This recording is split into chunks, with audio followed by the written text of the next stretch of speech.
화려한 두 여성, 로렌 라리아 줄루비터와 그녀의 하녀 리타가 위험한 산적무리에 의해 성폭행을 당하고 있는 장면으로 이야기가 시작된다. 두 사람의 공포와 무력감 속에서 검은 그림자가 산적 두목 뒤에서 나타난다. 그가 고개를 돌리자 눈에 띄는 것은 위험있고 무서운 모습이었다. 강력한 기사 한 명이 반짝이는 백금 갑옷을 입고 그의 얼굴을 가린 단단한 헬멧이 그를 신비롭게 만든다. 그의 손에는 위험 넘치는 날카로운 검이 들려있다. 그는 단순히 검을 휘두르며 눈앞의 추악한 광경을 참지 못하고 모든 것을 반으로 나누어 버린다. 조용한 숲속에서 거대한 기사가 나무 그늘에 졸고 있다가 깜짝 놀라 깨어난다.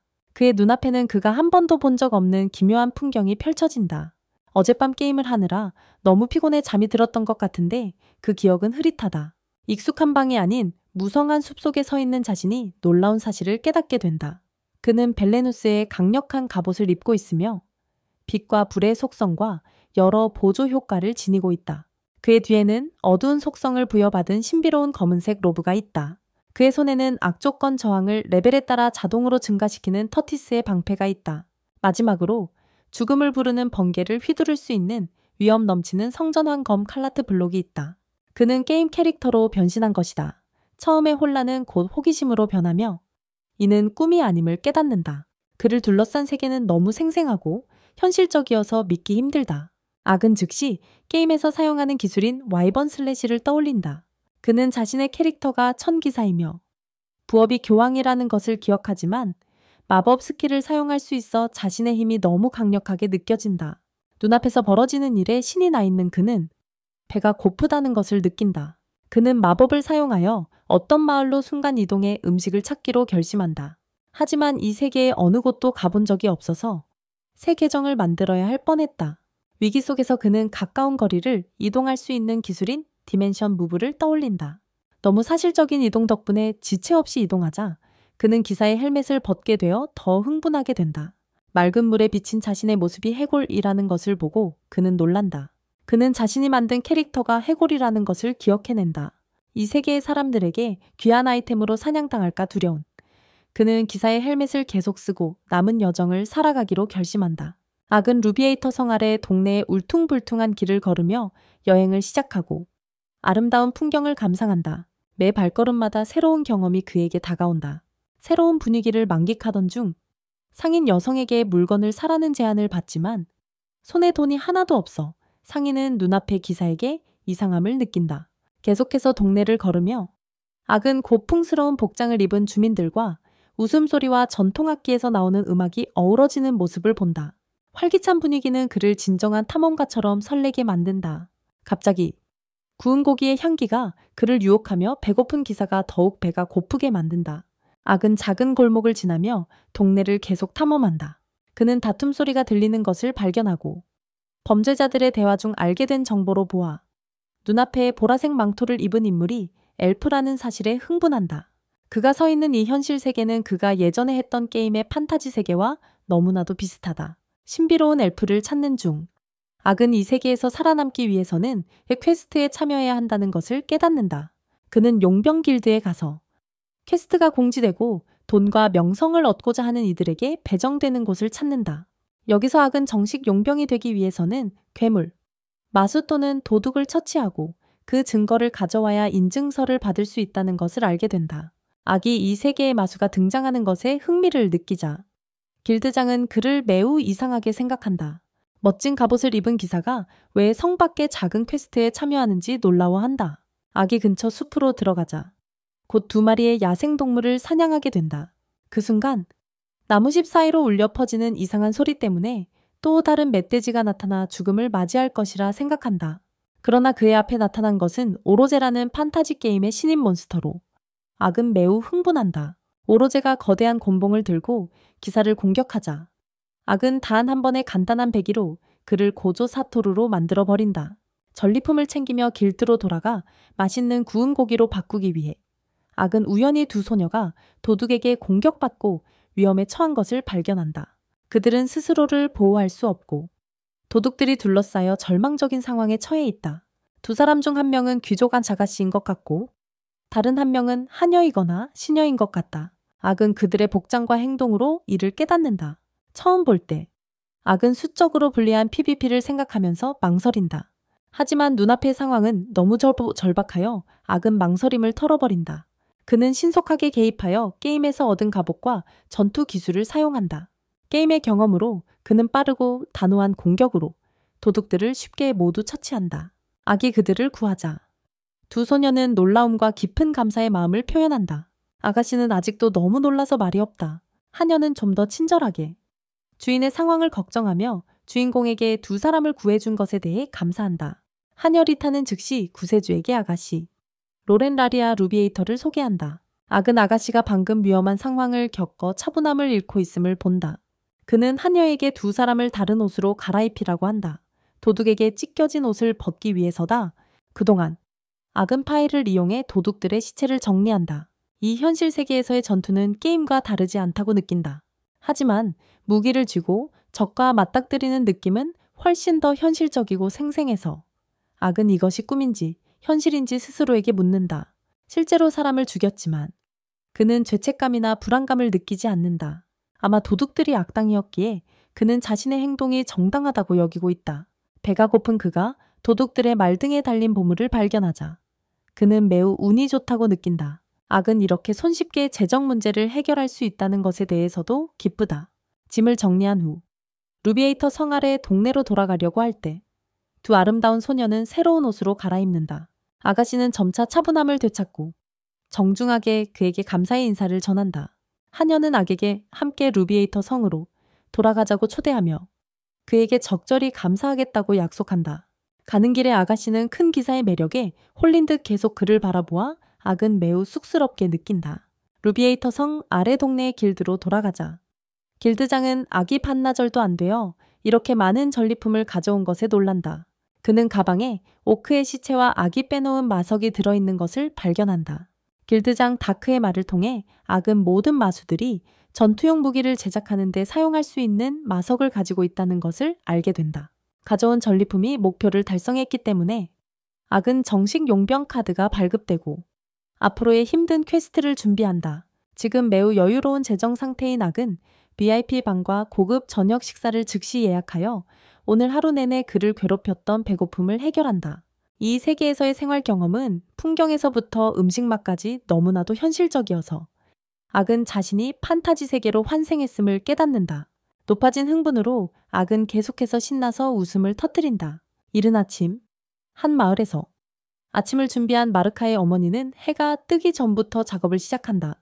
마르카는 항상 두 자매를 돌보는 어머니를 걱정하며 용병들에게 허브를 따러 가는 것을 도와달라는 편지를 쓴다. 악이 맡은 첫 번째 임무는 소녀 마르카를 보호하는 것으로 그는 은둔하고 싶어 이 간단한 임무를 선택한 것이다. 이번 위임은 처음에는 평범하고 별로 위험해 보이지 않지만 말책에는 매우 중요한 일이에요. 그녀는 매우 부지런하고 헌신적인 아이로 항상 엄마를 도우려고 노력해요. 말차의 엄마는 아버지가 돌아가신 후 가족을 부양하기 위해 열심히 일하고 있어요. 이로 인해 말차는 아버지가 했던 약초 채집의 역할을 맡아 엄마를 돕고 싶어져요. 문을 두드리는 소리에 신나서 손님을 맞으러 나간 말차는 너무 큰 기사 앞에 서서 놀라게 돼요. 하지만 이 기사가 자신을 약초 채집하러 호위해준다는 걸 알고 나서 말차는 점점 안심하게 돼요. 말차는 아직 어리지만 매우 용감하고 숲에서 마주칠 수 있는 위험에 전혀 두려워하지 않아요. 그녀는 엄마를 돕고 싶다는 마음을 표현하며 가족을 위해 힘을 보탤 수 있게 되어 자랑스럽게 생각해요. 이로 인해 악의 마음이 흔들려 이번 임무에서 그녀를 지키기로 결심하게 되어 약초 채집 지역으로 가는 길에 말차와 악은 꽤 우거진 숲을 지나야 하고 그곳은 위험이 도사리고 있어요. 말차는 약초에 대해 아주 잘 알고 있고 숲의 풀과 나무로 작은 상처를 치료하는 방법도 아는데 악도 주변 세계에 대해 매우 잘 알고 있어요. 그는 말책에 많은 지식을 나누며 믿을 수 있는 동반자가 있다는 것에 그녀는 더 안심하게 돼요. 둘이 여유롭게 약초를 찾고 있을 때 갑자기 근처 덤불에서 낯선 소리가 나 말차는 놀라게 돼요. 악이 확인하러 들어가 보니 다치고 겁먹은 작은 푸른 여우였어요. 그는 즉시 마법으로 작은 상처를 치료해주고 여우를 풀어주지만 여우는 악을 따라가고 싶다고 고집해요. 마땅히 방법이 없던 악은 이 작은 친구를 새로운 모험의 동료로 추가하기로 결정하고 푼타라는 이름을 붙여줘요. 꽃다지처럼 푹신한 꼬리가 있어서요. 하지만 여정은 순조롭지 않아요. 마을 사람들이 위험한 생물의 흔적, 즉 바실리스크를 발견하게 돼요. 이 생물은 엄청난 힘을 가지고 있으며 독과 변신 능력으로 사람들을 두렵게 해요. 바실리스크는 인근 마을에 큰 피해를 주고 사람들은 불안과 걱정에 휩싸여요. 이때 말차의 엄마가 마을로 돌아와 딸이 없다는 것을 알고 매우 걱정해요. 지금 둘은 숲에서 위험한 마수의 출현을 모르고 말차와 악은 한창 꽃이 만개한 코부미 나무를 발견해요. 순백의 아름다운 꽃에 매료된 말차는 옆에 거대한 마수가 있다는 것도 모른 채 다가가요. 그녀 앞에는 매우 사나운 바실리스크가 있었고 바로 그 녀석이 푼타를 다치게 한 장본인이에요. 바실리스크의 날카로운 발톱과 맞서 싸우는 절체절명의 상황에서 말차는 다행히 악의 차원 이동으로 구출돼요. 비록 주된 임무는 말차를 호위하며 약초를 채집하는 것이었지만 악은 이 바실리스크를 처치하지 않으면 마을이 계속 위협받을 것임을 알고 있어요. 악은 사악한 괴물과 맞서기로 결심한다. 뛰어난 전투 기술과 이동 및 마법 스킬을 활용하여 용감한 기사인 악은 거대한 괴물에 맞선다. 긴장감 넘치는 전투가 펼쳐지며 바실리스크의 힘은 결코 만만치 않다. 마비, 독 및 석화와 같은 위험한 상태를 일으킬 수 있다. 위험한 공격에 맞서면서도 악은 전혀 흔들리지 않는다. 그는 상황을 분석하며 근접 전투 능력을 최대한 활용한다. 바실리스크가 방심한 순간을 틈타 악의 주트맨 공격이 괴물의 생명을 쉽게 끝장낸다.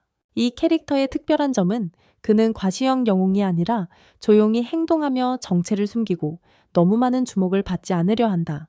마르카는 그 기사에 대한 힘을 자랑하고 싶어하며 오늘 밤 마을 잔치에서 모두에게 알리기를 바란다. 그러나 악은 거절하며 자신의 전투 업적을 아무에게도 이야기하지 말라고 마르카에게 부탁한다. 자신의 생명을 보호하기 위해서다. 그럼에도 불구하고 악은 마을 사람들에게 줄 바실리스크의 사체를 가져가기로 결정한다. 그가 간직하는 유일한 것은 송곳니와 마법의 결정으로 피부는 마르카에게 선물할 것이다. 악은 마르카와 그녀의 가족에 대해서도 많은 관심을 보인다. 그는 마르카와 그녀의 어머니가 아버지의 죽음으로 겪는 슬픔을 느낀다. 마르카의 용기와 효심에 감동한 그는 마을로 돌아가면서 마르카의 어머니에게 그녀가 위험한 임무에 참여한 것을 꾸짖지 말라고 제안한다. 그는 마르카가 가족을 돕고 어머니에 대한 사랑을 표현하고 싶어 했다고 확신한다. 임무를 완료하고 마을 사람들이 바실리스크의 위협에서 벗어나게 한 후 악은 조용히 마을을 떠난다. 그는 처음 온 방식 그대로 그러나 그가 임무에서 겪은 일들 덕분에 밤이 찾아오고 숲속에서는 왕궁의 병사들이 바실리스크를 처치하기 위해 최선을 다하고 있다. 하지만 그들이 겪는 피해는 너무나도 크며 깊은 숲속으로 진입하고 있다. 대장은 코부미, 나무 옆에 또 다른 바실리스크의 시체가 있는 것을 보고 놀란다. 대장은 이 거대한 마술을 단 한 사람에 의해 처치되었다는 사실에 소름이 끼친다. 그리고 더욱 걱정스러운 것은 그 신비로운 사람이 단 한 번의 기술로 그것을 처치했다는 점이다. 악은 지금 아늑한 여관에서 새로운 친구 폴타와 함께 저녁을 즐기고 있다.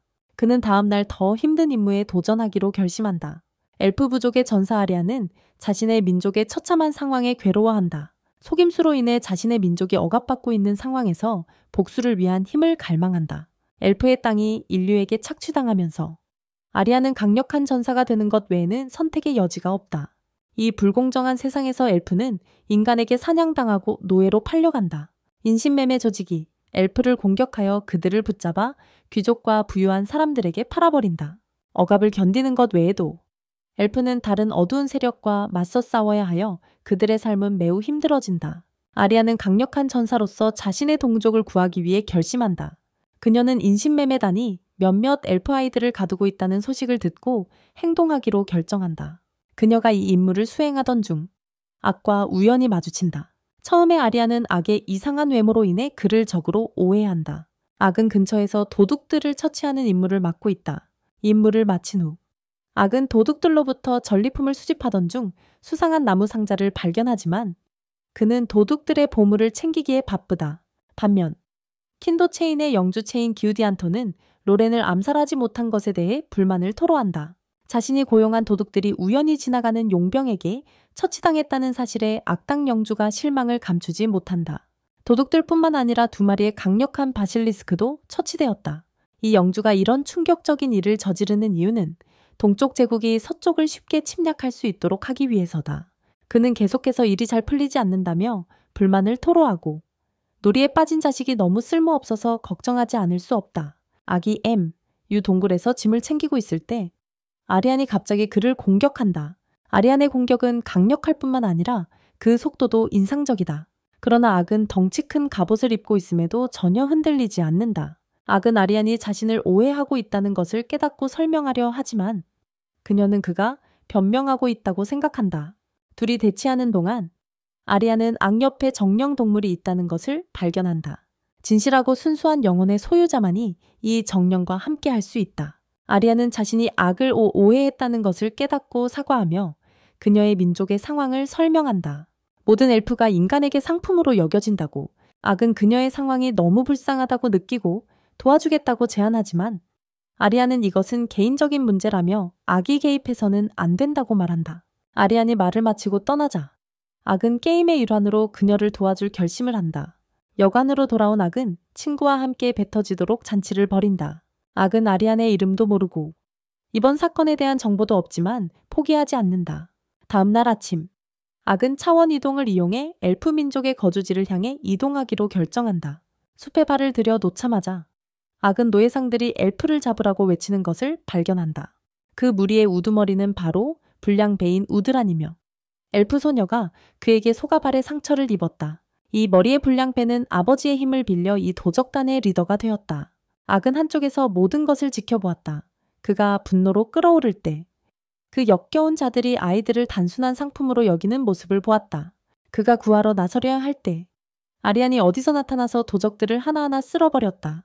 그녀의 실력은 평범하지 않았고 거대한 도적들 수십 명을 상대하며 날카로운 무기들로 가득 찬 상황에서도 당당히 맞섰다. 도적들은 다크 엘프인 아리안을 보고 맛있는 먹잇감을 발견한 듯 했지만 그녀의 힘을 가볍게 볼 수는 없었다. 그녀의 공격은 강력하고 빠르며 인신매매자들은 그 격차를 실감하게 되었다. 아리안이 압도적인 전투력을 보이자 그 역겨운 자의 두목은 아이들을 인질로 잡아 그녀를 제압하려 했다. 도적들은 이 기회를 놓치지 않고 그녀의 옷을 찢으려 다가갔다. 악은 비록 해골이지만 여전히 눈에 거슬렸다. 그는 차원 이동을 사용해 즉시 우드란의 뒤로 이동하고 어린아이들을 이용해 더러운 재미를 추구하는 놈을 주먹으로 날려버렸다. 아리안이 나머지 하찮은 자들을 쓸어버릴 수 있도록 정리가 끝난 후 아리안은 아이들이 갇혀있는 우리로 다가갔다. 하지만 그것이 잠겨 있어서 그녀는 아이들을 구할 수 없었다. 악은 그런 상황을 보고 주저하지 않고 잠금을 부수었고 아리안은 그의 도움이 필요하지 않다고 생각했지만 그에게는 아이들의 안전이 항상 우선이기 때문이다. 악은 친절한 척했지만 그의 외모는 그리 매력적이지 않아 아이들은 여전히 경계하는 모습이었다. 이때 아리안은 그들의 목에 마력 흡수 고리가 있는 것을 발견했다. 도적들이 아이들에게 사용한 마나 바이콜라가 그들이 엘프의 정령 마법을 사용하지 못하게 하고 있었다. 그 고리는 일종의 저주와 같아서 아리안은 그것을 제거할 수 없었다. 하지만 주인공인 악은 검술과 마법뿐만 아니라 저주 해제 마법도 능숙하게 다루었다. 악은 손을 내밀어 안티커스를 사용하며 손쉽게 상처를 치료하고 마법 고리를 제거했다. 아리안은 그의 비범한 능력을 목격했다. 주문 없이도 전설적인 마법을 사용할 수 있는 그의 모습에 아리안은 그가 평범한 인간이 아님을 깨달았다. 아이들이 안전하게 구출되자 아리안은 악에게 감사함을 숨기지 못했다. 그로 인해 악은 작은 엘프 소녀들로부터 신뢰를 얻게 되었다. 아리안은 이제 악에 대한 경계를 풀었다. 그녀는 그의 지원에 감동하며 그가 강력한 전사일 뿐만 아니라 자비로운 마음을 가진 사람이라는 것을 깨달았다. 아리안은 정령의 메신저를 불러 보낸 사람의 말을 기억하고 수신자에게 전달할 수 있도록 했다. 찬란한 새가 아리안의 요청을 받아들여 아이들을 데리러 숲으로 날아오르기 시작했다. 이 정령의 메신저는 오직 엘프족만의 통신수단으로 알려져 있다. 이때 아이들을 데리러 온 사람이 나타났다. 엘프 소녀들은 악당 기사와 작별 인사를 해야 한다는 소식에 약간 실망했지만 그는 아이들에게 위험에 처했을 때 어디서든 자신이 구하러 올 것이라고 위로했다. 아이들이 떠난 후 아리안은 처음에 인간들에 대해 편견을 가지고 있었지만 그들이 야만적이고 위험하다고 생각했다. 하지만 그의 전설적인 마법과 진심 어린 도움을 목격한 후 아리안은 그가 진짜 정체가 무엇인지 의심하게 되었다. 그럼에도 불구하고 그는 자신을 방랑하는 용병이고 여우 폴타와 동맹이라고 소개했다. 엘프 소녀는 자신을 아리안 글랜니스 메이플이라고 소개하며 엘프 부족의 전사라고 말했다. 그녀는 그가 위험한 상황에서 도와준 것에 대해 매우 감사를 표했다. 이때 단카의 속삭이는 새가 나타나 납치범의 봉어지에 대한 정보를 전달했다. 아리아는 즉시 정보를 받아들이고 그를 용병으로 고용해 자신의 부족을 구출해 달라고 제안했다. 아리아는 지금까지 자신의 부족 외에 다른 누구도 믿어본 적이 없었다. 하지만 인생 처음으로 만난 그가 다른 인간들과는 전혀 다른 따뜻한 마음을 가진 사람이라는 것을 알게 되었다. 아리아는 그를 믿기로 결심했다. 아리아는 그가 가진 선의와 능력을 믿으며 자신의 동족을 적의 소나기에서 구출하는 데 도움을 주길 원했다. 대화가 계속되면서 그는 아리안의 동료들이 그를 믿지 않을까 걱정했다. 하지만 그녀는 그가 자신의 선의와 정령의 인정을 받았기 때문에 다른 의견에는 신경 쓰지 않겠다고 확신했다. 그는 엘프 부족을 구출하기 위해 아리안을 지원하기로 동의했다. 그는 마법을 사용해 두 사람을 리도 강 근처로 순간 이동시켰고 아리안은 그의 무념의 마법 사용 능력에 놀라워했다. 두 사람은 해가 지기 전에 딘토 성으로 향하기 위해 서둘렀다. 악과 엘프 소녀는 발각되지 않기 위해 왕국의 한 뒷골목으로 들어가서 엘프 소년 단카가 전략 회의를 하기를 기다렸다. 악은 단카도 아리안처럼 아름다운 엘프 소녀일 것이라고 상상했지만 현실은 그를 실망시켰다. 단카는 날카로운 눈빛을 가진 남자 엘프였고 그 모습에 악은 땀을 흘릴 정도로 놀랐다. 아리안은 단카에게 악을 빠르게 소개했고 세 사람은 주변의 시선을 피하기 위해 술집으로 가서 이야기를 나누었다. 아리안의 소개에 따르면 남자 엘프의 정식 이름은 단카 니엘 메이플로 현재 정보를 수집하고 있는 전사였다. 악은 두 사람 모두 이름에 메이플이 들어간 것을 궁금해했다. 아리안은 엘프 부족의 이름 짓는 방식은 개인 이름, 부모에게 이름, 성별, 마지막으로 부족 이름 순이라고 설명했다. 악은 이를 듣고 단카와 친구가 되고 싶었지만 받은 건 그저 푸른 아보카도였다. 하지만 아리아네는 악이 단순한 용병이 아니라 순간 이동 마법에 능숙하다는 것을 빠르게 소개해 단카의 편견이 줄어들었다. 그들은 납치된 피해자들을 구출하기 위한 공격 계획을 세우기로 결정했다. 그들은 시간, 장소 및 행동 방식에 대해 자세히 계획하고 철저히 준비했다. 악과 그의 동료들은 적의 움직임이 덜 주목받는 밤에 공격하기로 결정했다. 그들은 소란을 피하지 않기 위해 더 조용한 곳에서 도시로 침입할 계획이다. 악은 잠시 그룹과 작별을 고하고 전리품을 숙소로 가져가고 빈 배를 채우기 위해 1시간 정도의 시간을 가졌다. 악의 뒷모습이 멀어지자 단카는 아리안에 대해 궁금해하지 않을 수 없었다.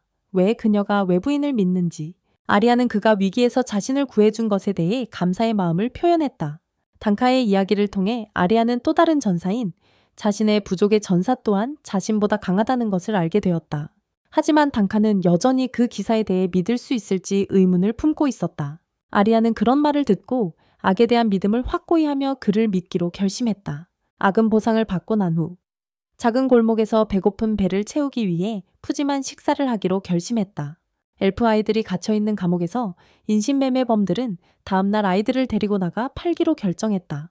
아이들 중 한 명은 전사가 제때 구하러 올 것이라고 말했다. 적의 봉어지로 향하는 도중에 악과 그의 동료들은 많은 위험에 직면하게 된다. 그들은 적에게 발각되지 않기 위해 밤에 조용히 침입을 시작했다. 하지만 이것은 결코 쉽지 않았다.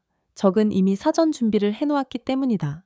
공격 중에 악은 마법을 사용해 경계가 심한 지역에 빠르게 접근했다. 그는 자신의 마법의 힘을 사용해 작은 문을 통해 순간 이동하여 경비병에게 발각되지 않도록 했다. 적의 봉어지에 들어가자 그들은 피해자들을 구출하기 위해 단호하게 행동했다. 한 방에 들어갔을 때 악의 그룹은 여기 있는 모든 강도가 누군가에게 목이 베어 죽어 있는 것을 발견했다. 상황이 간단하지 않음을 깨닫고 악의 그룹은 여러 방향으로 나뉘어 아이들을 찾고 구출하기 시작했다. 악이 복도에 있는 한 방으로 다가갔을 때 갑자기 쿠나이의 공격을 받았다. 알고 보니 고양이 귀를 가진 닌자였다. 악이 닌자에게서 자신의 정체를 알아차리자 그녀는 공격을 멈추고 그가 단순한 사람이 아니라는 것을 깨달았다. 정령이 그 뒤에 따라오고 있었기 때문이다. 자신이 악을 오해했다는 것을 깨달은 그녀는 그에게 구출 작전과 관련된 중요한 정보를 주기로 결정하고 즉시 떠났다. 이 사람은 인질의 구금 장소에 대한 정보뿐만 아니라 전투에서도 매우 능숙하다는 것을 보여주었다. 악은 그녀에게서 매우 중요한 정보를 얻었어. 죄수들이 갇혀있는 곳뿐만 아니라 영주성의 다른 여러 엘프들도 잡혀있다는 거야. 게다가 이 신비로운 닌자는 자신의 목표도 중요한 물체를 찾는 것이라고 밝혔지만 불행히도 그녀는 찾지 못했다고 해. 그때 모두가 모여서 아기 수집한 정보에 대해 논의했어. 그러던 중 갑자기 3명의 군인이 문을 부수고 들어왔어. 아리아는 주저하지 않고 자신의 검을 불로 강화해 3명을 한 방에 날려버렸어.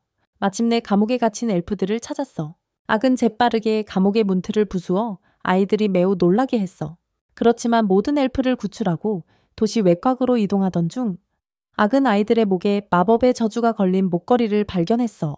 그는 즉시 앤티쿠스를 사용해 목걸이를 풀어주었고 단카는 그의 능력에 깜짝 놀랐어. 악의 팀은 엘프들을 성공적으로 구출했지만 해야 할 일이 아직 많았어. 그들은 인신매매 조직이 생각보다 훨씬 규모가 크고 그 뒤에는 많은 권력자들이 있다는 것을 알게 되었어. 그들의 다음 목표는 이 조직을 무너뜨리고 주범들을 드러내는 것이야. 작업을 마친 후 단카는 아이들을 마을로 데려갔고 아리안과 악은 영주성으로 들어가 남은 2 엘프를 구출하기로 했어. 이곳 영주성 안에서는 2 아름다운 엘프가 비열한 놈에게 묶여 끔찍한 짓을 당할 위기에 처해 있었어. 악과 아리아는 차원 이동으로 성에 들어갔어. 둘은 성 안의 군인들을 피하기 위해 종탑에서 침입하기로 결정했어. 하지만 하늘이 정한 일이 따로 있었던 걸까 막 착지하자마자 악과 아리아는 불개미 떼를 만나게 됐어. 악은 재치있게 와이번 슬래시로 종의 줄을 잘라 군인들의 시선을 분산시켰어. 도망치는 동안 악은 성 안의 장식 갑옷처럼 행동하여 군인들이 그들을 찾지 못하게 했어. 영주가 뭔가를 하려 할 때 집사가 뛰어들어 침입에 대해 알렸어. 영주는 악과 그의 동료들이 자신의 성에 침입하고 있다는 사실에 매우 화가 났어. 집사가 말이 끝나기도 전에 악과 아리아는 문을 차고 방 안으로 들어갔어. 영주 아들의 입술을 자른 놈은 침입자가 자신을 때린 2명이라는 사실을 예상치 못했어. 영주는 얼굴이 새빨갛게 변하며 다가가서 욕을 했어. 아리아는 그녀의 2 주먹에 대한 질문을 받으며 그를 바닥에 눕게 만들었어. 그녀는 신속하게 2 엘프 소녀를 구하러 갔어. 악은 입술을 자른 놈이 도망가려 다시 하자 바로 그쪽으로 순간이동해 그를 겁주며 기절하게 만들었어. 너무 강하게 때려 벽에 균열이 생겼어. 악은 그 벽 뒤에 영주가 숨겨놓은 보물이 가득한 비밀방이 있다는 걸 깨달았어.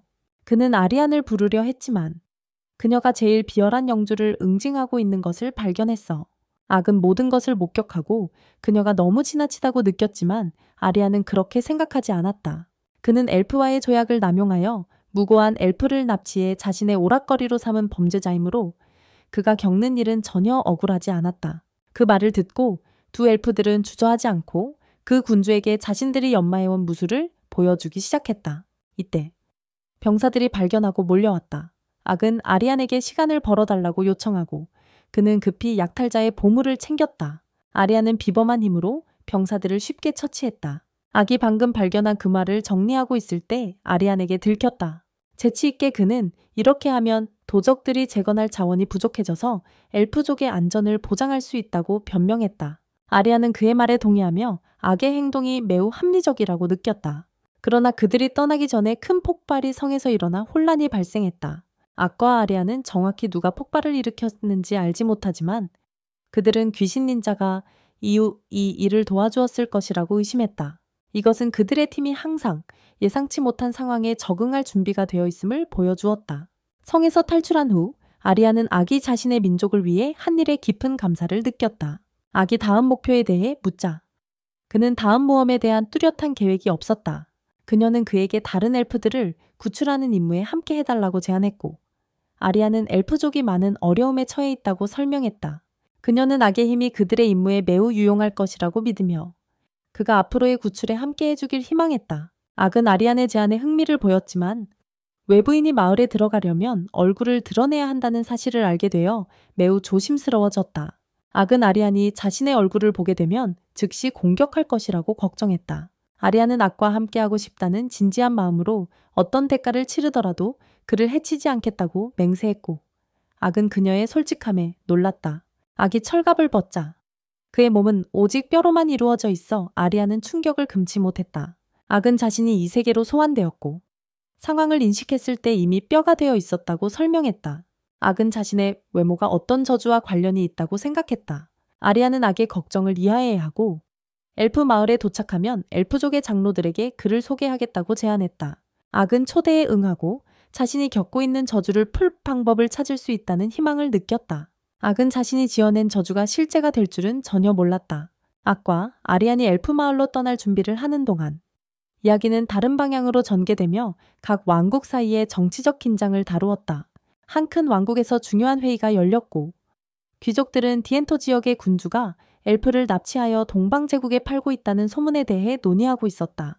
회의에 참석한 귀족들은 이 소문이 사실이라면 왕국 간의 큰 충돌로 이어질 수 있으며 전쟁과 지역의 불안정을 초래할 수 있다고 우려하고 있었다. 그들은 또한 엘프를 판매함으로써 엘프족이 복수에 나서고 이로 인해 왕국 간의 중요한 거래가 끊어질 수 있다고 걱정했다. 이 회의에서 유리아나라는 여성 귀족이 발언하여 왕국과 엘프족 간의 관계가 심각하게 영향을 받을 수 있다고 우려를 표명했다. 유리아나는 엘프족과의 갈등을 해결하기 위해 사절단을 보내는 것을 제안했다. 이 제안은 받아들여졌고 유리아나는 엘프족과 평화적으로 협상하기 위해 사절단을 이끌 임무를 맡았다.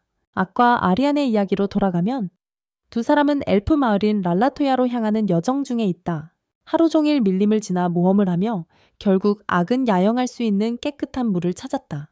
어두운 밤이 찾아오자 두 사람은 여행에 대해 이야기하기 시작했다. 구출된 엘프들과 함께 안전하게 랄라토에 도착했으며 이틀 후면 두 사람은 엘프 마을에 도착할 것이다. 이때 아리안의 배가 고파서 울부짖고 있었고 두 사람은 물고기를 한 마리밖에 잡지 못해 전사인 그녀에게는 부족했다. 악은 불볼트 사냥을 제안하여 식량을 보충하겠다고 말했다. 아리안과 폰타는 캠프파이어 옆에 남았고 너무 귀여운 복슬복슬한 여우 때문에 아리안은 그를 사랑스럽게 다가갔다. 그런데 악이 사냥하고 돌아왔을 때 아리안이 그 작은 여우를 귀여워하고 있는 모습이어서 그녀는 부끄러움을 숨길 수 없었다. 한편 화려한 수도에서 유리아나는 자신의 형인 다카레츠가 엘프 빌메 사건에 연루된 것에 대해 깊이 고민하고 있었다. 옆에 서 있던 한녀는 다카레츠 사건이 드러나면 아드 유리아나나 세치가 왕국의 후계자가 될 것이라고 생각했다. 하지만 공주는 그렇게 생각하지 않았다. 현재 그녀가 가장 걱정하는 것은 엘프족과의 관계를 유지하여 두 종족 간의 전쟁을 막는 것이었다.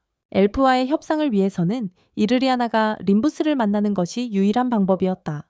왜냐하면 이 나라만이 엘프족과 연락할 수 있었기 때문이다. 유리아나는 곧 언니인 시리아나를 다시 만날 생각에 들뜬 마음을 감출 수 없었다. 짧은 시간 동안 밀림을 지나온 끝에 악과 아리아는 드디어 엘프 마을인 랄라토이에 도착해 거대한 성벽 앞에 서게 되었다. 이곳은 외부 세계로부터 침략과 포획을 피하기 위해 숲속 깊숙이 숨어있는 마을이다. 마을에 들어가기 위해 아리아는 마을 장로의 허락을 받아야 했다. 안개 기사도 성 밖에서 아리안을 기다리고 있었다. 시간은 이렇게 흘러가고 어느새 해가 저물어 갔다. 이때 아리안이 악을 마을 안으로 데려오게 되었다. 돌로 포장된 길을 걷는 기사님은 이제껏 영화로만 보았던 엘프 마을을 직접 보게 되어 정말 신나고 설레는 기분이었습니다. 아크는 거대한 느티나무의 호기심을 느끼며 아리아는 그곳이 마을의 수장의 집이라고 알려줍니다. 아크와 아리아는 엘프 마을의 수장을 만나 상황을 보고합니다.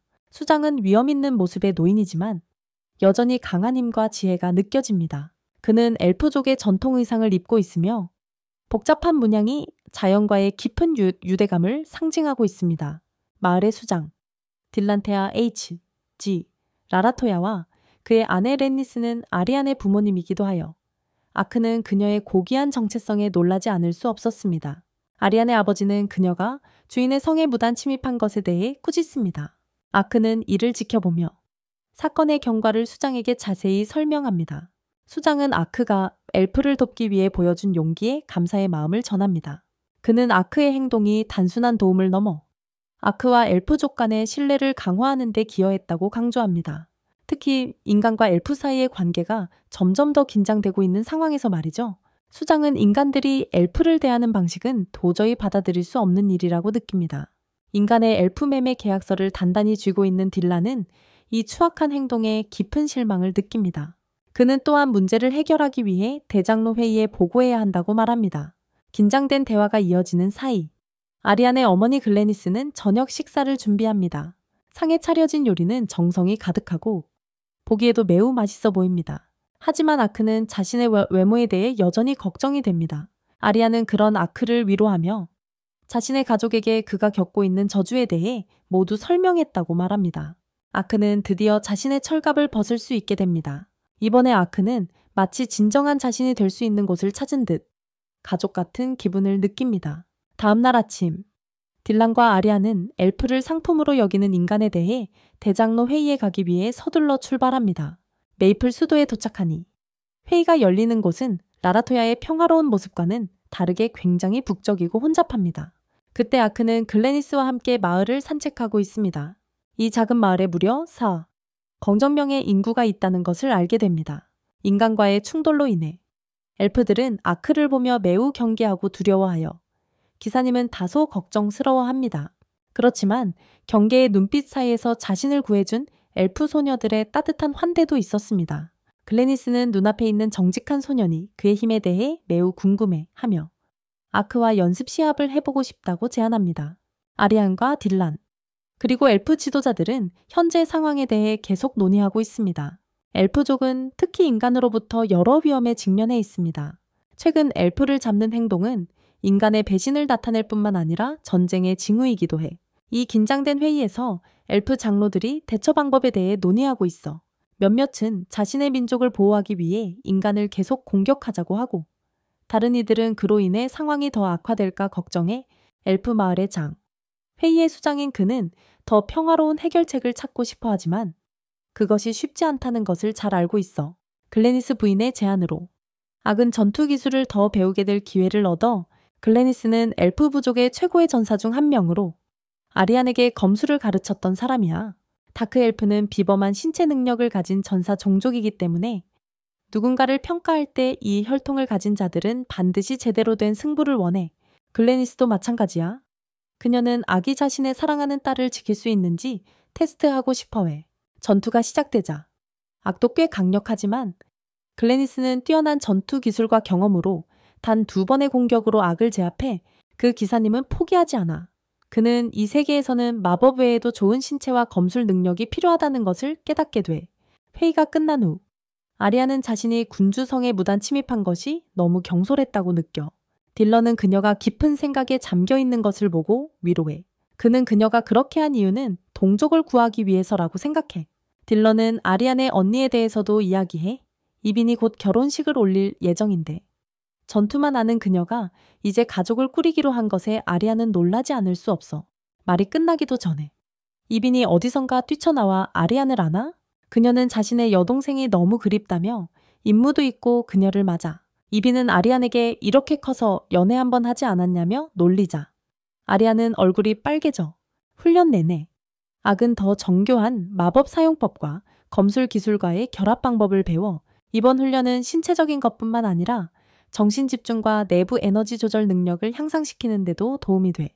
악은 점차 완벽한 전사가 되기 위해서는 신체의 힘과 정신의 힘을 결합하는 방법을 배워야 한다는 것을 깨달아 이 훈련은 엘프 세계에서의 전투 방식에 대한 더 깊은 통찰을 제공해 엘프들은 단순히 신체적인 힘에 의존하는 것이 아니라 지혜와 경험을 사용하여 자신의 전투 능력을 강화해. 힘든 훈련 후 악은 오랜만에 온수욕을 하지 않아 몸이 너무 시원해져. 아리아는 악이 욕조에 있는 줄 모르고 그대로 들어가. 기사님은 풍성한 과일을 감상하게 돼 저녁을 준비하면서 악과 아리아는 서로 마주할 때 매우 어색해. 이때 딜런은 다음 구조 작전의 방향에 대해 논의해. 악은 아리안과 함께 엘프의 거래 계약에 대한 정보를 수집하는 데 계속 지원할 거야. 딜런은 기사님이 도적 조직을 물리쳐 얻은 막대한 재산이 있는 것을 알고 신비한 샘에 대한 정보를 얻어 이 샘은 악의 몸에 걸린 저주를 풀 수 있는 가능성을 가진 것이야. 이 저주 때문에 악은 뼈로 변해버린 것이며 이번 의뢰의 아주 귀중한 보상이야. 이 샘은 신성한 드래곤 로드가 살고 있는 것으로 알려져 있으며 이 로드 크라운 나무 옆의 샘은 모든 종류의 저주를 치유하고 풀 수 있는 마법의 힘을 지니고 있어. 악은 이것이 자신이 정상인간으로 돌아갈 수 있는 유일한 기회라고 느껴. 하지만 이 샘에 접근하는 것은 결코 쉽지 않아. 악은 이곳을 지키는 생물들과 환경의 혹독함이라는 큰 도전에 직면해야 해. 그러나 결단력을 가진 악은 출발하기로 결심하고 저주를 풀고 자신을 찾기를 희망해. 아리아는 엘프 종족이 드래곤 로드와 친밀한 관계를 가지고 있어 더 쉽게 이야기할 수 있다고 제안해. 비록 저주가 악이 스스로 지어낸 이야기지만 지금은 현실이 되어버렸어. 기사님은 엘프를 구하는 데 도움을 주기로 결심하고 그 대가로 저주를 풀 방법을 얻기로 해. 편안한 침대에서. 악은 자신의 몸이 정말 저주로 인해 이렇게 된 것인지 고민해. 기사님은 안티커습 마법을 시도해보면서 놀랍게도 그의 팔이 회복되어 흥분을 감추지 못해 하지만 기쁨은 오래가지 못하고 저주가 다시 돌아와 악의 팔은 여전히 뼈로 돌아가 버렸어. 악은 수없이 많은 마법을 시도했지만 그의 몸은 다시 회복되지 않아. 그렇지만 악은 저주가 진짜라는 것을 확인해. 아침이 시작되자 악과 아리아는 로덴 왕국의 수도로 출발해 그들은 이 나라에서 엘프 구매 계약에 대한 정보를 얻었어. 가는 길에 악은 한 호수를 지나가다가 날벌레 같은 괴물에게 쫓겨 도망가야 해. 한 마을을 지나갈 때 두 사람은 식당에 들러 다가오는 여행에 대해 논의해. 그들의 여정 중 그룹은 일반 도로를 따라 말 대신 숲을 가로지르기로 결정해 숲속에 잠재적인 위험이 있다는 것을 알면서도 그들은 필요한 장소에 빨리 도착하고 싶어해. 길을 논의하는 동안 주인장은 그 지역에 호우프라는 위험한 생물이 출몰하고 있다는 경고를 듣고 아리안은 걱정하게 돼. 그럼에도 불구하고 악은 아리안이 자신의 동족을 구하고 싶어하는 간절함을 이해하고 위험에도 불구하고 지름길을 선택하기로 해. 악은 매우 침착하고 자신감 있게 보였고 아리안과 함께라면 어떤 상황도 문제 없을 것 같았다. 그럼에도 불구하고 그녀인 엘프에게는 여전히 불안감이 존재했다. 올라프 왕국의 수도 로덴에서는 공주 이유리안나가 전쟁 재앙을 막기 위해 대공국 림부스를 급히 향하고 있었다. 병력 수가 부족해도 그녀는 아랑곳하지 않았다. 그럼에도 불구하고 이유리안나는 병력이 충분히 모일 때까지 기다리면 여정이 지연될 것이라며 일찍 출발하기로 결심했다. 숲에 들어서자 악과 아리아는 곧바로 하우스우프와 마주쳤다. 이 늑대들은 단순한 맹수가 아니라 환상을 만들 수 있는 능력을 가지고 있어. 두 사람은 어디가 실제인지 헷갈리게 되었다. 악은 이 늑대들이 무리지어 행동하며 우두머리가 그들의 본체임을 기억해냈다. 두 사람은 늑대들과의 전투를 시작했다. 악은 자신의 전략을 세우며 현재 상황에서 효과가 불확실한 대규모 스킬 사용을 피했다. 그는 아리안과 함께 자신이 배운 마법과 전투 기술로 늑대를 공격하기 시작했다. 전투 중 악은 우두머리 늑대가 바위 위에 서 있는 것을 발견하고 주저없이 차원 이동 마법을 사용해 그 위치에 접근해 공격했다. 그럼에도 불구하고 우두머리 늑대의 힘은 이루 말할 수 없었다. 악이 기습 공격을 했지만 늑대는 피할 수 있었다. 우두머리와 싸우는 중 악은 그것의 발에 있는 붉은 팔찌가 그가 전에 만났던 발리시스의 팔찌와 닮았다는 것을 깨달았다. 늑대들이 조종당하고 있다고 의심한 그는 그 팔찌를 베어냈다. 예상대로 해방된 하우스우프들은 등을 돌려 떠났고 아리아는 무슨 일이 일어난 건지 어리둥절해했다. 그럼에도 불구하고 그녀는 몇 마리의 하우스우프 시체를 발견하고 악에게 잠시 멈춰서 결혼을 할 사람에게 줄 선물로 꼬리를 모으자고 제안했다. 엘프 부족의 전설에 따르면 하우스우프의 꼬리는 결혼식 날 신부에게 주는 값진 선물인 허리띠로 변한다. 아리안이 꼬리를 모으는 동안 폴타가 무언가를 발견한 듯 했다. 작은 여우가 숲으로 달려들었고 악은 폴타를 따라 달려갔다. 한편 이유리안나는 대공국 림부스로 향하고 있었다. 공주는 왕이 쟁탈전 중이라 매우 불안해했다. 그럼에도 불구하고 이렇게 적은 병력으로 이동하면서 아무 문제 없이 지내고 있었다. 불안감이 가시기도 전에 그녀의 군대는 고용된 암살자들과 마주쳤다. 그들은 매우 잔인하게 각 사람의 생명을 빼앗았다. 공주를 지키기 위해 뛰어든 하녀조차도 암살자의 칼날에서 벗어날 수 없었다. 이유리안나는 자신의 하녀가 눈앞에서 사라지는 것을 보며 그녀를 구하려고 달려갔지만 불행히도 악당들에게 휘말렸다. 그들이 임무가 끝났다고 생각할 때 본타가 갑자기 나타난 스파이 병사를 붙잡았다. 그 병사는 공주의 이동 경로를 알려준 자였다. 악은 눈앞에서 사람들의 목이 떨어지는 걸 보고 즉시 암살 사건임을 이해했다. 그녀가 아래에 누워있는 것을 보고 악은 그녀가 어느 왕국의 공주일 것이라 추측했다. 상황을 분석하고 있을 때 뒤에서 공격하는 암살자들이 계속해서 악을 공격했지만 그는 간지럽히는 듯한 느낌만 받았다. 그렇지만 하우트구프가 어디선가 달려와 자신의 은인을 해치려는 악당들을 공격하며 그들을 구해준 것에 대한 보답으로 행동했다. 악도 신속히 암살자들을 처치했지만 몇몇은 간신히 도망쳤다. 공주가 차가운 발로 떠나자 악은 결국 리제너티브 마법을 사용해 부상 정도가 심하지 않거나 사망 시간이 그리 오래되지 않은 사람들을 부활시키기로 마음먹었다.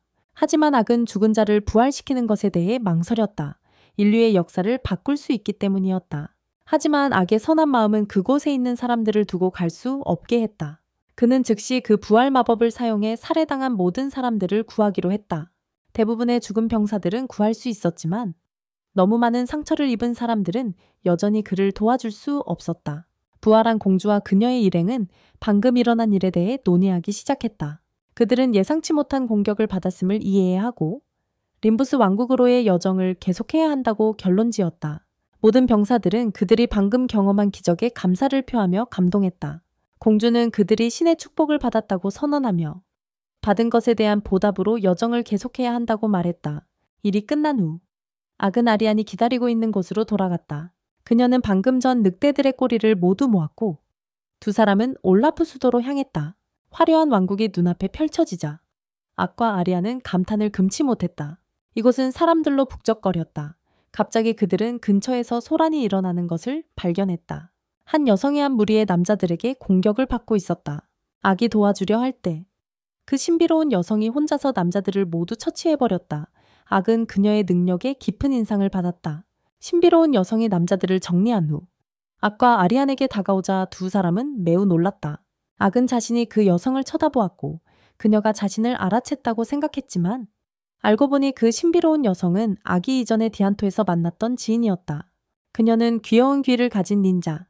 이름은 치오미로 야수족에 속한다. 치오미는 아기 엘프 종족을 구출하기 위한 임무에 참여하게 된 것을 매우 기쁘게 생각했다. 치오미는 자신이 닌자 조직의 6명의 주요 멤버 중 한 명이라고 소개했다. 치오미는 세 사람이 좀 더 은밀한 장소로 가서 몇 가지 일을 논의하자고 제안했다.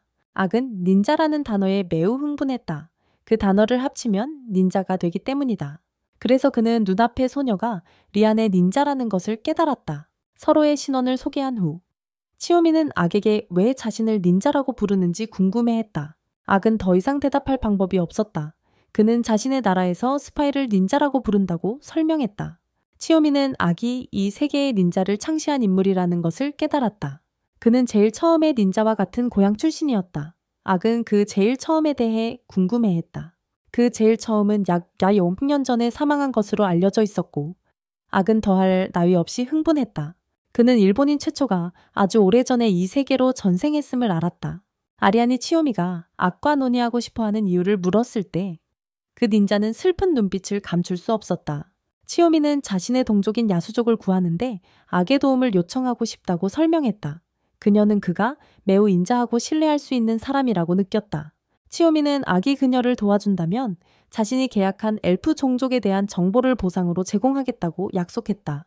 그러나 악은 아리안과 함께 동족을 구출하는 임무를 맡고 있어 치오미에게 도움을 줄 수 없었다. 경험이 풍부하고 강력한 닌자이지만 치오미는 여전히 젊은 소녀여서 악은 그녀의 슬픈 표정에 마음이 아팠다. 악은 결정권을 아리안에게 맡겼다. 엘프인 아리안은 치오미의 상황을 이해했다. 두 사람은 자신들의 고통스러운 훈련의 공통점을 가지고 있어. 아리안은 주저없이 치오미를 도와주기로 했다. 왕궁에서 다카레츠는 자신이 고용한 암살자들이 하우스울프와 함께 이유리 안나를 막지 못한 사실에 분노했다. 그는 그들이 자신을 죽이러 이 수도까지 올까 걱정하며 빨리 아무도 모르는 곳으로 도망쳤다. 여정 중 흥미로운 점은 악과 치오미 간의 대화로 닌자의 기원에 대한 이야기와 치오미 집안의 조상에 대한 세부사항이 드러났다. 그 조상은 실제 일본 출신으로 알려져 있다. 그녀의 조상인 한조는 유명한 닌자로 강력한 닌자 집단을 설립하고 특별한 기술을 여러 세대에 걸쳐 전수했으며 악은 그의 업적에 질투를 느끼지 않을 수 없었다. 치오미의 이야기는 캐릭터의 깊이를 더할 뿐만 아니라 시리즈의 세계관을 확장시키며 영화의 판타지 세계를 고대 일본 문화 요소와 연결한다. 가장 큰 노예 거래 시장인 에스토 상회 앞에 서 있는 치오미는 자신의 동족을 구출하기 위해 공격할 계획을 세우고 있었다. 어두운 지하 감옥 안에는 2명의 인신매매업자가 내일 출하할 물품에 대해 논의하고 있었다. 치오미는 에스토가 왕국과 매우 긴밀한 관계를 가지고 있다고 설명했다. 작은 행동 하나가 왕국의 모든 군대를 이곳으로 불러 모을 수 있다. 그녀의 계획은 여러 장소를 동시에 공격해 혼란을 일으키고 경비 병력의 시선을 분산시켜 노예를 구출할 기회를 만드는 것이다. 하지만 치오미는 이번 전투에서 악이 많은 피를 흘려야 할 것임을 이미 알고 있었다. 하지만 결단력 있는 정신과 명확한 목표를 가지고 때로는 더 많은 사람을 구하기 위해 희생을 받아들여야 한다고 생각해. 그때 아크는 기사답고 자비로운 본성으로 인류를 돕고 동시에 피해를 최소화할 좋은 기회라고 생각했어. 그는 자신의 공간 이동 마법을 사용해 위험한 곳에서 노예들을 빠르게 구출하자고 제안했어. 치요미는 아크가 한조의 기술도 쓸 수 있다는 사실에 꽤 놀랐어. 하지만 그는 자신이 사용하는 마법이 자신이 가본 곳으로만 이동할 수 있다고 부인했어. 선배가 사용하는 닌자 기술과는 다르지. 계획은 명확하게 세워졌어. 아크의 팀은 주요 노예 시장을 공격하고 치요미의 동료들은 작은 노예 거래 지역을 나눠서 공격하기로 했어. 그들의 목표는 가능한 한 많은 수인들을 구출하면서 피해를 최소화하는 거야. 이 계획은 밤에 실행하기로 결정됐어. 공격 준비 과정에서 아리아는 드디어 아크가 말하는 준비가 무엇인지 이해하게 됐어. 그들은 여관으로 돌아가 식사를 하며 휴식을 취했어. 전국에서 가장 큰 수도에서 아크는 다양한 맛있는 음식을 즐겼어. 아크를 가장 놀라게 한 음식은 튀긴 잠자리였어.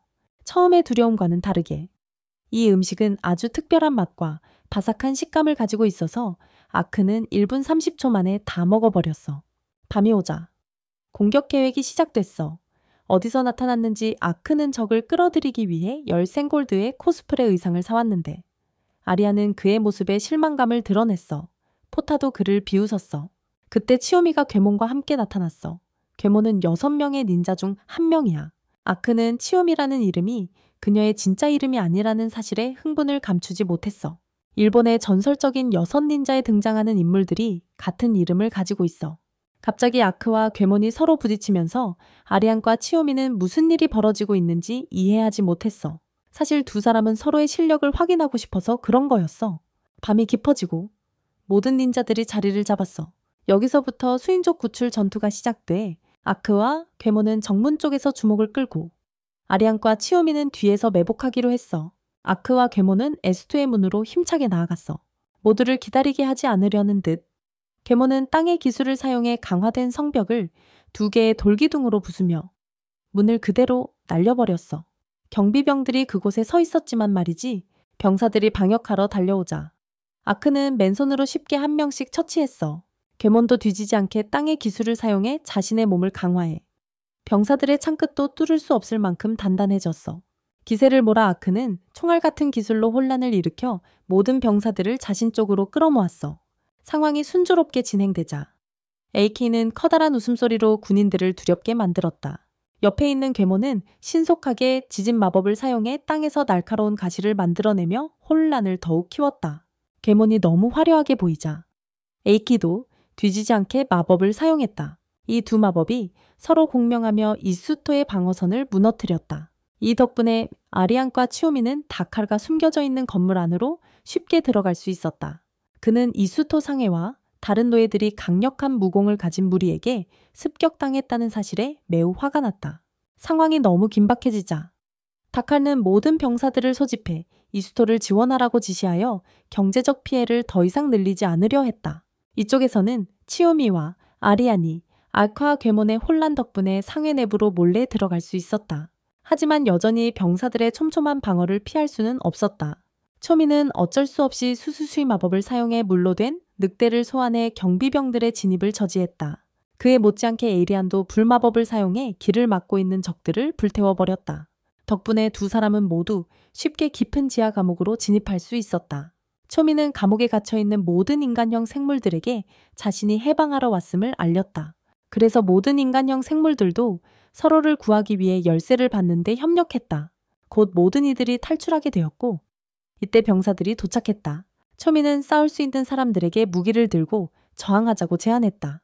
아리안도 병사들을 처치하는 데 도움을 주었다. 알카 괴몬 측에서는 두 사람의 마법과 닌자 기술이 결합되어 힘이 통제불능 상태가 되어 상회가 순식간에 무너졌다. 이때 아쿠아 괴몬은 잔해 속에서 상처 하나 없이 빠져나왔다. 아리안과 치요미는 상회에 갇힌 모든 인간형 생물을 구출하고 알카 괴몬과 합류했다. 하지만 여전히 상회 내부 깊숙한 곳에 많은 인간형 생물들이 남아 있었다. 가오모는 스스로 병사들을 저지하기로 결심했다. 모든 사람은 아크를 포함해 남은 인간형 생물들을 구출하기 위해 그 건물로 이동할 것이다.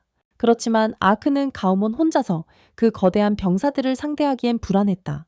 그의 친구인 가오몬을 안심시키기 위해 가우모는 화려한 좋아요를 들어보였고 아크는 어느 정도 안심하고 남은 인간형 생물들을 구하러 나섰다. 지하 감옥 깊숙이 들어가는 길에 아크와 동료들은 많은 병사들과 마주쳤다. 하지만 세 사람의 비범한 힘으로 곧 어두운 지하 감옥 깊숙이 들어갈 수 있었다. 초미는 차례로 감옥의 자물쇠를 풀어 모든 인간형 생물을 구출했다. 모든 일이 순조롭게 진행되는 듯 했으나 가장 깊은 감옥 앞에 섰을 때 치요미는 눈앞의 장면에 충격을 받았다. 인간형 생물들의 시신이 한쪽 구석에 무더기로 쌓여 썩어가고 있었다. 다른 인간형 생물들이 전해준 이야기로는 이들은 병에 걸려 가치가 없어져 버려져서 버려진 것이라고 했다. 초미는 그 시체들 곁에 서서 억측된 영혼들에게 깊은 죄책감을 느꼈다. 자신이 그들을 구할 만큼 강하지 않다는 것에 대해. 한편 가오모는 오랫동안 버티다가 거의 힘이 다 빠졌다. 그 닌자는 작고 큰 상처로 뒤덮여 있었다. 모든 인간형 생물을 감옥에서 구출한 후 아크는 친구인 가오몬을 구하기 위해 돌아가기로 결심했다. 아크는 더 이상 이 더러운 인간들과 상관하고 싶지 않았다. 그는 가오몬과 함께 마법과 지진 마법을 결합해 날카로운 가시로 가득한 전선으로 이수토 상회를 파괴했다. 뿐만 아니라 그는 불쌍한 인간형 생물들의 시신을 가져와 화장을 해주며 억울한 영혼들을 위로했다. 불꽃이 붉게 타오를 때 영혼들이 하늘로 연이어 올라갔다. 모두가 해탈하여 어머니 땅으로 돌아갔다. 초미는 큰 상실을 목격하며 더 이상 무고한 사람들이 이렇게 쓰러지지 않도록 강해지겠다고 다짐했다. 다카리의 은신처에서 그 귀족은 그에게 보내진 상회에 대한 소식이 없어서 매우 화가 나 있었다. 다카레는 직접 상황을 확인하러 가고 싶었으나 불행히도 항상 그의 곁에서 복종하던 경호원 시에트리안이 배신하고 등을 돌렸다. 모든 계획은 왕국의 왕위를 차지하기 위해 책에 적힌 대로 진행되고 있었다. 체트리안은 인간형 생물들이 행동하는 틈을 이용해 다카레가 급하게 실수를 하도록 유도했다. 유리아나가 공격받은 것도 그의 계산에 포함되어 있었다. 이제 책에서 공주가 다카렛에게 살해당했다고 발표하기만 하면 이 간사한 미우모가 왕위를 차지하게 된다. 이로써 인간형 생물 구출 작전이 끝났다. 이제 아쿠아아리아는 닌자들과 작별할 시간이 다가왔다. 갑자기 가오몬이 알콰 싸우기 위해 달려들었다. 두 사람은 갑자기 웃음을 터뜨리며 서로의 힘을 인정했다. 초미와 아리안도 서로의 우정을 나타내며 더욱 강해져서 자신의 종족을 지키겠다고 결심했다. 아침 해가 비추며 두 사람의 다짐의 증인이 되었다. 수도에 돌아온 후 네 사람은 배 위에서 다음 목표에 대해 논의했다. 초미는 칸캇 산맥 깊숙한 마을에 가서 약속한 대로 납치된 엘프에 대한 정보를 제공하겠다고 결심했다. 한편 대공국 림부트에서는 아유리아나가 무사히 언니를 만났다. 세리안나는 자신의 여동생과 다시 만났을 때 그녀가 아직 살아있다는 사실에 감동을 숨길 수 없었다. 다카레츠가 살해당했다는 소식과 자신이 이미 죽었다는 소문이 퍼졌다. 이유리안나는 그 사건의 배후에 자신의 존경하는 형이 있다는 사실에 충격을 받았다. 세리안나는 아버지에게 이유리안나가 아직 살아있다는 기쁜 소식을 전하려 했지만 작은 공주가 그녀의 임무를 완수할 시간을 활용할 수 있도록 막았다. 아크와 아리아는 다시 힘든 여정을 계속한다. 그들이 다음으로 가는 나라는 신성한 레브란 제국이다. 치요미가 이 이름을 언급하자 아리아는 이동하는 동안 계속 깊은 생각에 잠겨 아크는 그 왕국을 감상하고 싶어 했다. 아크의 그룹은 안전하게 신성한 레브란 제국 근처의 사막에 도착했다. 하지만 모든 여정이 순조롭지는 않았다. 아크와 아리아는 와이번이라는 신비로운 생물과 마주하게 된다. 아크는 다카에게 소식을 전하기 위해 번개 마법인 라이트닝 다오부아를 사용하여 와이번을 쫓아내는 데 성공했지만 아직 미숙하여 동료를 다치게 해버렸다. 근처 바위 위에는 신비로운 청년이 아크에 대한 정보를 기록하고 있었다. 아크의 그룹은 근처 마을로 들어가 방향에 대해 논의했다. 제국에 들어가기 위해 아리아는 가장 짧은 길을 가자고 제안했지만 시프안트 강을 건너고 파비안 늪을 지나야 한다고 했다. 신성한 레브란 제국은 궁금해하지 않을 수 없다. 아리안도 숨길 생각이 없었다. 이 제국에는 엘프를 보호하는 정책이 전혀 없기 때문에 그녀는 이곳에 발을 디디는 것이 매우 걱정되었다. 논의 중에 방금 그 신비로운 청년이 아크에게 다가와서 질문을 했다. 아리아는 그를 보고 동족임을 즉시 알아차리고 주변 사람들이 그를 주목하지 않도록 그의 머리를 눌렀다. 예상과는 달리 엘프 청년 카시가 가게의 모든 사람들로부터 귀여움을 받는 모습에 아리아는 놀랐다. 모두가 앉아 대화하기 시작하자 아리아는 카시가 10년 동안 인간과 함께 평화롭게 살아온 엘프라는 것을 알게 되었다. 카시는 인간과의 적대감이 전혀 없었다. 그는 인간과 엘프가 항상 평화롭게 공존해왔다고 생각했다. 카시가 아크를 찾아온 이유는 그 기사로부터 놀라운 마법의 힘을 목격했기 때문이다. 그 엘프는 아크에게 매우 사나운 마수의 생태를 조사하는 데 도움을 요청하고 싶어 했다. 대신 아크 그룹이 받을 보상은 제국의 지도와 카시가 직접 쓴 마수의 생태에 대한 책이었다. 그래서 아크는 무척 신이 나서 아리안에게 계속 부탁했다. 기사의 요청에 어쩔 수 없이 아리안은 이번 임무를 수락하게 되었다. 아크와 아리안은 편의상 임시거처로 방을 하나 빌리고 숙소 주인에게서 훌륭한 술 한 통을 선물로 받았다. 방에 들어온 아리안은 캐시가 인간과 엘프가 함께 잘 지낼 수 있다고 말한 것에 대해 깊이 생각하고 있었다. 그녀의 마음속에서는 여전히 인류가 동족에게 한 일을 용서할 수 없었다. 악은 그래서 그녀에게 술 한 잔을 권했지만 아리안이 술을 못 마실까 걱정되어 주스를 마시라고 했다. 아리안은 자신의 생명력을 가볍게 여기는 것 같아 한 번에 술잔을 비워버려서 악은 매우 감명받았다. 너무 취한 아리안은 악을 눌러버리고 그들은 밤새 뜨겁게 몸싸움을 했다. 다음 아침 약속대로 캐시는 마을 입구에서 기다리고 있었다. 그들은 마차를 타고 그 괴물이 사는 사막으로 여행을 떠날 것이다. 마차 안에서 아리안은 방금 겪은 경과와 또 마차의 흔들림 때문에 정신이 없었다. 그녀는 갑자기 뒤쪽에서 매우 불쾌한 냄새를 맡고 캐시에게 물어보니 그것이 고블린의 시체라고 했다. 강한 냄새가 나야만 새 5m 길이의 사냥개가 밤에 사냥을 하러 올 수 있다. 그 괴물은 불을 매우 두려워하기 때문에 캐시는 자신의 연구 과정이 안전하도록 마법 사용을 금지하고 싶어 했다. 이번 관찰의 목적은 사냥개가 최근에 와이번이 많은 지역으로 공격을 옮기면서 국가의 생태계를 보호하기 위함이었다. 그 말을 들은 악은 엘프의 고귀한 이상에 감탄했다. 그때 아리아는 뒤쪽의 마차가 사라진 것을 발견했다. 예상대로 사냥개가 땅구 속에서 튀어나오듯이 날아올랐다. 아리아는 그것이 캐시의 동료를 공격할 준비를 하고 있는 것을 보고 신성한 불로 강화된 검을 휘둘렀다. 처음에 캐시는 이 괴물이 불을 두려워한다고 했지만 아리안의 화염 공격은 괴물에게 전혀 상처를 주지 못했다. 위험한 상황에서 아리안은 사냥개의 점심이 될 위기에 처했다. 그때 다행히 악이 그녀를 구해주었다. 악은 혼자서 괴물과 맞서 싸웠고 거대한 괴물을 간단하게 제압했다. 임무가 완료되자 악은 캐시에게 보상을 받았다. 엘프인 그는 엘프와 인간이 곧 잘 지낼 수 있기를 바랐지만 아리아는 동의하지 않았다. 그녀는 인간이 절대 엘프를 소중히 여기지 않을 것이라고 생각했지만 캐시는 그것이 가능하다고 증명했다.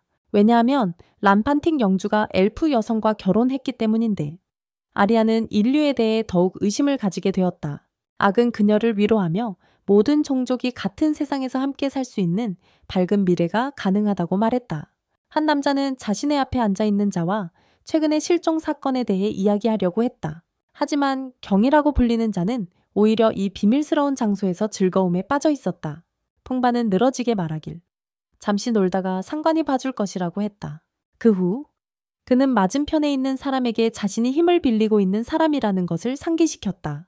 그는 힘겹게 한숨을 쉬며 주제를 국가 멸망으로 바꾸었다. 풍바는 아무 말도 하지 않고 일어나서 그 남자와 두 여성을 빛이 들어오지 않는 곳으로 안내했다. 그들 앞에는 깊고 어두운 구멍이 있었고 두 쌍의 붉은 빛이 반짝이고 있었다. 풍바는 아무 생각 없이 옆의 여자를 아래로 밀어버렸다. 비명소리가 울려 퍼지며 조용한 공간에 메아리 쳤고 풍바 옆에 있는 사람들을 분노하게 만들었다. 서리기사단은 거대한 성문 앞에 서서 다음 행보에 대해 생각하고 있었다. 마을에 들어서자 악과 동료들은 이곳에서 불안하고 이상한 분위기가 감돌고 있음을 재빨리 느꼈다. 그들은 정보를 더 수집하기 위해 팀을 나누기로 했다. 악과 아리안 통합은 해가 지기 전에 다시 만나 충분한 단서를 수집했다. 서쪽 하늘이 붉게 물들고 악은 계단에 앉아 수집한 정보를 정리하기 시작했다. 밤중에 이상한 소리가 나고 실종된 사람 수가 증가했지만 엘프들이 끌려간 곳에 대한 단서는 전혀 없었다. 이 길은 갈수록 힘들어져. 악은 아리안과 회합하기로 결정했다. 그때 갑자기 한 소리가 들려 기사의 주의를 끌었다. 어두운 구석에서 노예상들이 한 소녀를 신비한 고객에게 팔려하고 있었다. 악은 간단히 3명의 난폭한 사람들을 처리했다. 공포에 질린 소녀가 악에게 달려와서 끌어안으며 눈물을 흘렸다. 아리안이 다가오자 눈앞의 장면이 그녀의 미소를 사라지게 하고 입꼬리가 떨리며 그 소녀의 이름에 의문을 가졌다. 악의 대답을 듣고 그녀는 날카로운 눈빛으로 소녀를 바라보았다. 각 단어가 총냄새를 풍기며 그녀에게 빨리 떠나라고 했다. 돌아오는 길 내내 악은 아리안이 무엇인가에 불만이 있다는 것을 느꼈지만 그녀는 없다고 주장했다. 성 안에서 방은 밝게 빛나고 있었지만 분위기는 매우 우울했다. 아래에서는 방금 전에 3명의 노예상이 땅에 무릎 꿇고 서로를 비난하고 있었다. 풍바는 듣는 것조차 귀찮아하며 말이 끝나자마자 그들이 폐기물로 여기는 사람들을 거대한 괴물의 먹이로 삼기로 했다. 비명소리는 늑대의 울음처럼 들려 깊은 지하에서 괴물의 소리가 들렸다. 풍바는 그것이 마지막 만찬을 기다리고 있다고 비웃었다. 밤이 되자 악과 동료들은 엘프 부족이 아마도 4개월 전에 끌려갔던 성체에 침입했다. 그것은 긴 시간이었지만 아리안은 그들이 여전히 살아있다는 믿음을 가졌다. 악은 아리안이 그 정보를 알아낸 것에 대해 칭찬했다. 반대로 아리안은 자신이 단서를 찾기 위해 힘들게 뛰어다니는 동안 누군가는 여자를 안고 있었다고 빈정거렸다. 악은 크게 웃었고 그는 그녀의 불만의 이유를 이해한 것 같았다.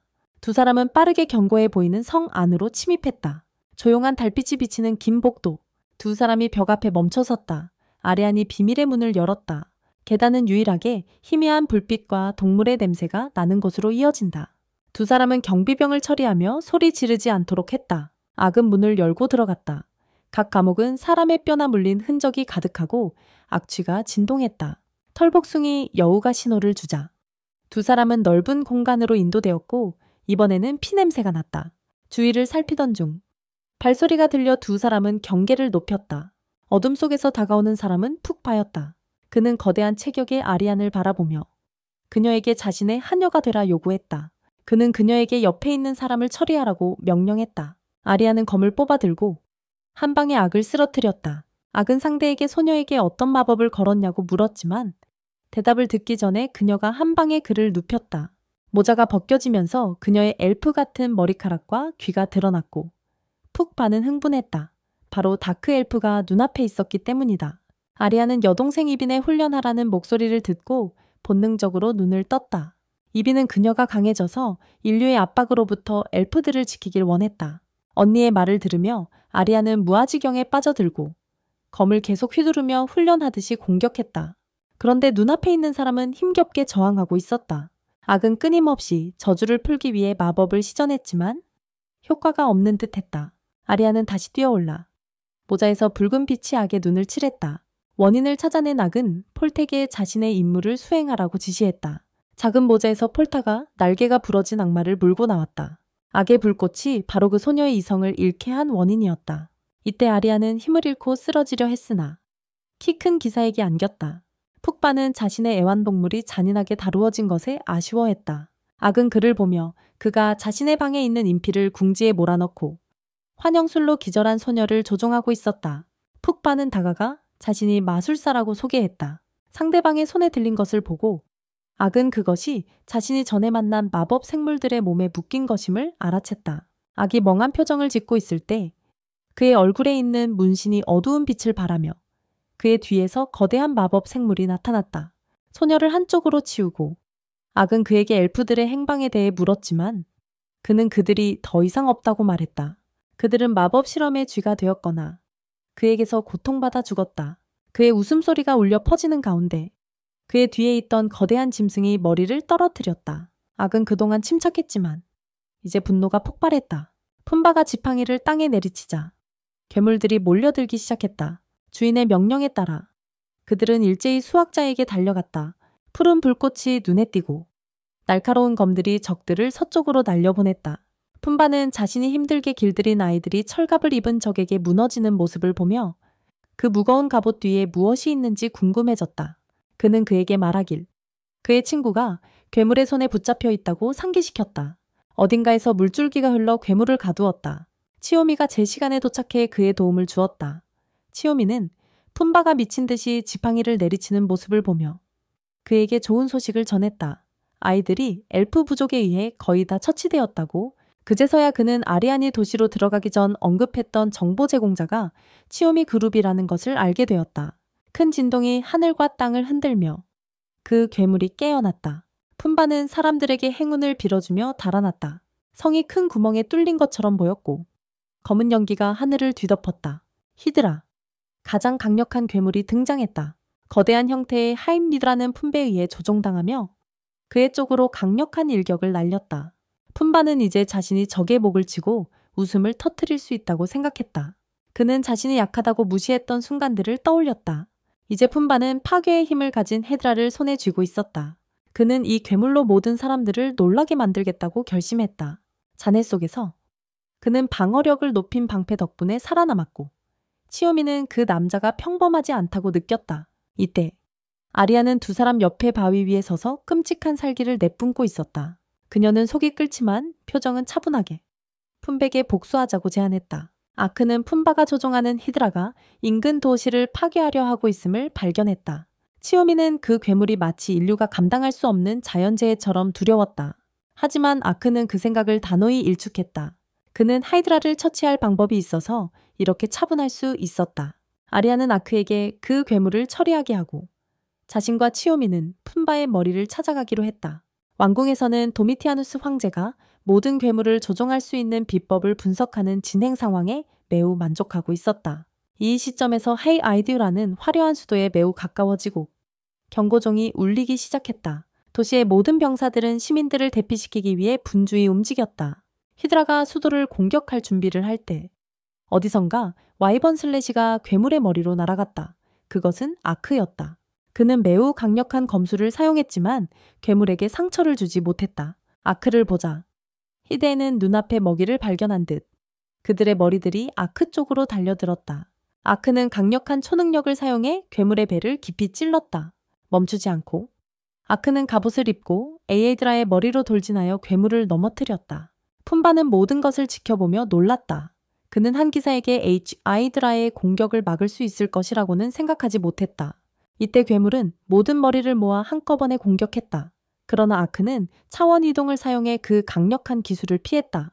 이때 한 머리가 아크의 몸을 물었지만 그의 갑옷 덕분에 쉽게 삼킬 수 없었다. 그것은 자신의 머리 하나를 희생하여 아크의 목숨을 빼앗으려 했지만 그의 갑옷은 너무 견고해 강력한 공격을 막아냈다. 계속 싸우다간 근처 도시까지 영향을 미칠 것이다. 아크는 짧은 시간 안에 하이드라의 머리를 베어냈다. 하지만 전설 속의 괴물답게 히드라는 치명적인 상처를 빠르게 회복했다. 아크는 마법으로 지옥에서 이프리트를 소환했다. 단 5분만 존재할 수 있지만 이 괴물을 처치하기에는 충분했다. 아리안과 치요미는 아크가 이프리트를 소환하자 감탄을 감추지 못했다. 푼바도 마찬가지였다. 그는 하이드라를 조종해 공격하고 있었는데 다크 엘프에게 방해받았다. 그는 아리안이 그가 조종하는 괴물보다 못하다고 자만했다. 엘프 소녀는 푼바의 말을 부정하지 않았다. 그녀는 히드라가 강하다고 생각했지만 그것을 조종하는 자는 그렇지 않다는 것을 알고 푼바를 더욱 화나게 했다. 푼바는 지팡이를 들어 괴물들을 아리안에게 공격하라고 명령했지만 그녀는 단 한 번의 검으로 쉽게 그들을 처치했다. 궁지에 몰린 푼바는 하이드라를 아리안에게 공격하게 하려 했지만 치오미가 그의 몸에 있는 문서를 찢는 쿠나이를 던졌다. 푼바는 교활하게 웃으며 그렇게 하면 큰 결과를 초래할 것이라고 말했다. 그는 괴물을 제어할 수 없다는 것은 그것이 더욱 포악해질 것이라는 의미였다. 아리아는 치오미를 안심시키며 아크가 막아낼 것이라고 확신했다. 엘프 소녀는 자신감 있게 푼바 쪽으로 나아가 성스러운 불꽃으로 그의 지팡이를 태웠다. 마법 괴물 조종사는 더 이상 방법이 없었고 비겁하게 화해를 요청했지만 아리아는 그녀의 부족의 생명을 빼앗은 자를 용서할 수 없었다.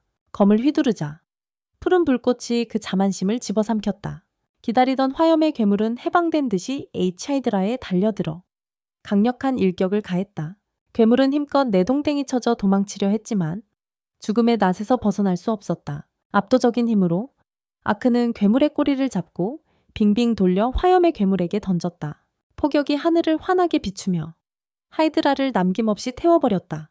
처음엔 주목받고 싶지 않다고 했는데 이렇게 되니 너무 화려해 보인다. 전투는 해가 뜨자마자 끝났고 악은 사람들의 상황을 확인하러 달려갔다. 그 거대한 괴물은 기사가 다른 차원에서 소환한 것으로 곧 사라질 것이다.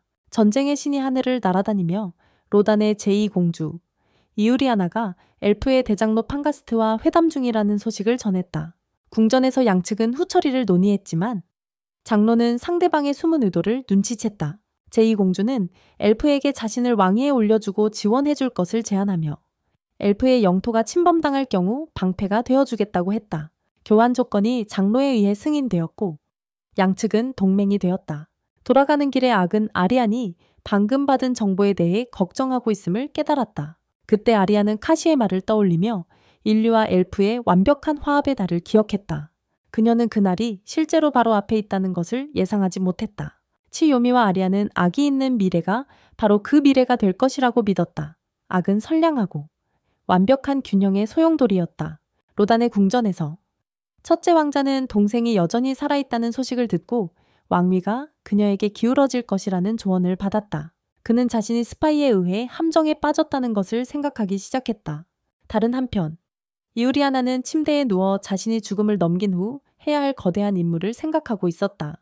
도미치아누스는 부하에게 피해 상황을 보고받았지만 하이드라라는 고급 마술을 파괴한 것이 무엇인지 알고 싶어 했다. 그 말이 끝나자마자 악은 재채기를 했다. 모든 일이 끝났고 방금 모든 것을 뒤흔든 그 자에게서 듣기 싫은 말이 나왔다. 아리아는 경멸하는 표정을 지었다.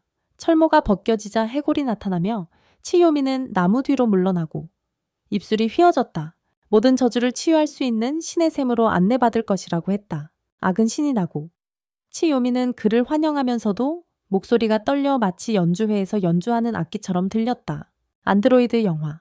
여러분 재미있다면 좋아요와 채널 구독 잊지 말고 T, I, M을 응원해주세요.